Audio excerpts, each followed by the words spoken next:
Hello friends, নমস্কার everyone. দেখুন, এটা ছাদ বাগানের আমার থানকুনি পাতা। এটা টাইম ফুল এসছে, দেখুন কতগুলো ছোট্ট ছোট, এগুলো বিশেষ যত্ন করি না আমি, তাও হয়েছে। এটা হচ্ছে থানকুনি পাতা, দেখুন কত সুন্দর হয়েছে থানকুনি পাতা।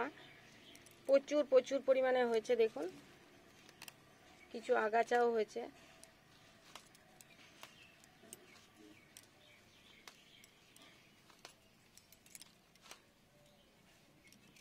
দেখুন কত থানকুনি পাতা হয়েছে ফ্রেন্ডস, প্রচুর ভরে গেছে একদম।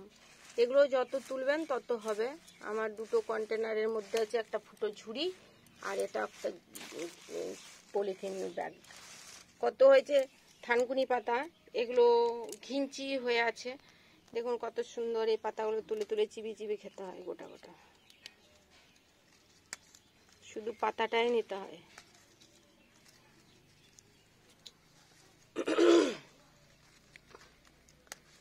এটা পাতা, থানকুনি পাতা, এগুলো চিবিয়ে খায়। কাঁচা পাতাটাই বেশি খেতে ভালো লাগে, আর শরবত টরবত করে খেতে হয় মিক্সিতে বেটে, ওটাও খাওয়া যায়। কিন্তু আমার তো কাঁচা পাতাটাই বেশি পছন্দ হয়। আর যখন না পাই তখন আমি পকোড়া বানিয়ে দিই, যাও খেয়ে নাও। পকোড়া খেতে আমার খুব ভালো লাগে, বেসনের যে কোনো আইটেম খেতে আমার খুব পছন্দ লাগে। তো ওই জন্যে কী করি, আমি এগুলোকে আলুর মধ্যে কুচিয়ে, পেঁয়াজের মধ্যে আলুর মধ্যে কুচিয়ে পকোড়া বানাই নিই। যেহেতু পেঁয়াজ যেদিন খাবো সেদিন পেঁয়াজের মধ্যে কুচি কুচি করে দিয়ে নিই, খেয়ে নিই। কিন্তু এটা কাঁচা পাতাটা খাওয়া সব থেকে বেশি উপকার, যেহেতু কাঁচা পাতাটাই ভেষজ গুণ বেশি থাকে। চিবিয়ে খেলে শরীরের পক্ষে ভালো, অবশ্যই পেটের পক্ষে খুবই ভালো। পেটের পক্ষে, তারপরে ধরুন প্রেশারের জন্য, প্রেশার সুগার যদি থাকে, একটু কষা পাতাটা তো ওই জন্যে খাওয়াটা খুব ভালো, রসটা খুব ভালো, আর স্বাস্থ্যের জন্য খুব উপকারী। যেন যখন আমার মা এসেছিলেন এখানে, আমার মা, নিজের মা, তখন মা এই পাতাটা চিবি চিবি খেত। বলতে কি আমার খুব ভালো লাগছে শরীরটা, মনটা বেশ ফুরফুরে লাগতো, তারপরে শরীরটা বেশ গ্যাস অম্বল এইসব হতো না। তো বলতো কি আমার এই পাতাটা রোজ খেত। তো এই পাতাটা উপকারী আছে আমি জানি, সবাই বলে এটা পাতাটা উপকারী আছে, কিন্তু আমার প্রত্যেক বছর মানে প্রচুর হয়। আমি আর বাড়াইনি, জায়গা দিতে পারবো না বলে, কারণ এমনিতেই ছাদ বাগান আমার ভরে আছে ফ্রেন্ডস। তো ওই জন্য কি আমি আর বাড়াচ্ছি না, আজকে আর বেশি নেব না, রেগুলার এইটুকুটুকু করে নিলেই ঠিক আছে। তো এটা অন্য কোনো সিস্টেম নেই, মানে কোনো প্রসেস নেই যে এটা রান্না হবে, শাক রান্নার মতো রান্না করে খাওয়া যাবে, এরকম নয়। শুধু কাঁচা পাতা চিবিয়ে খাওয়া যায়, নইলে বেটে ওই যে মিক্সিতে পেস্ট করে আর চিনি দিয়ে শরবত করা যায়। বা আখের যখন জুস নিয়ে আসে কিনে মার্কেট থেকে, গান্নার রস নিয়ে আসে, ওইখানে গান্নার রস বলে না, আখের রস বলে, তো ওই আখের রস নিয়ে আসে, ওর মধ্যে আমি এটা বেটে যদি মিশিয়ে খাই তাহলে ভালো লাগে।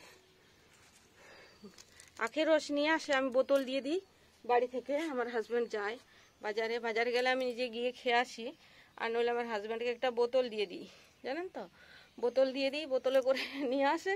তারপরে আমি আবার বাড়িতে সেটাকে ঢেলে, কখনো পুদিনার আরেকটু পুদিনা পাতা বেটে দিই, কখনো একটু এই থানকুনি পাতা বেটে খেয়ে নিই। গরমের দিনগুলোতে খুবই ভালো লাগে, খুবই ভালো লাগে ফ্রেন্ডস। আর দেখুন এগুলো শুধু ছাদ বাগান, ছাদের উপরে এরকম ভাবে হয়ে যাচ্ছে, তা মাটিতে পেলে পুরো ভরে যাবে এরিয়া জুড়ে, শাকের মতো। এটা ছাদ বাগানেই এত ঘিঞ্চি হয়ে উঠছে। আর শুধু সার দেওয়া বলতে, আমি ওই সবজি ঘষার জল দেয় আমার হাজব্যান্ড, আর আমি মাঝে মাঝে একটু পটাশ সার কিছু দিই, আর খোল দিই, আর এই তো এভাবেই হয়ে যায়। দেখুন কত কত হয়েছে না, প্রচুর। দেখুন এই দেখুন, আজকে আর নেব না, আমাদের দুজন প্রত্যেক দিন এত কটা করে খেতে গেলেই প্রচুর হয়ে যায়। চিবি চিবে খেতে বসে বসে সময় লাগে। আমি তো খেতে পারি, আমার তো খুব ভালো লাগে, স্মেলটাও ভালো লাগে, আর চিবিয়ে খেতেও আমার তো চরম লাগে।